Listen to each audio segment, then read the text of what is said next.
Hello అండి. ఈరోజు నార్సింగ్‌లో ఉన్న శ్రీ కళ్యాణ వెంకటేశ్వర స్వామి టెంపుల్‌ని అయితే ఉత్తర ద్వారం నుండి స్వామిని దర్శించుకున్నామండి. ఈరోజు స్వామివారు ఉత్తర ద్వారంలో భక్తులకు దర్శనమిస్తూ ఉంటారు.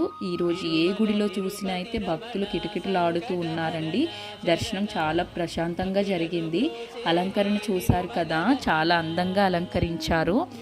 మన వెంకటేశ్వర స్వామి అలంకార ప్రియుడు కదా. పువ్వులతో, అందమైన వస్త్రాలతో వెంకటేశ్వర స్వామి, పద్మావతి, అలివేలు మంగములు చాలా అందంగా అలంకరించారు.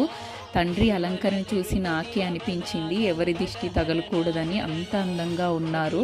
స్వామి దర్శనం అయితే చేసుకున్నాము. చూసారు కదండి, భక్తులు ఎంతమంది భక్తులు ఇక్కడ కనిపిస్తున్నారో. స్వామిని చూస్తూ ఉండిపోవాలనిపించింది, అంత అందంగా ఉన్నారు. సో దర్శనం అయ్యాక నేను బయటికి వచ్చి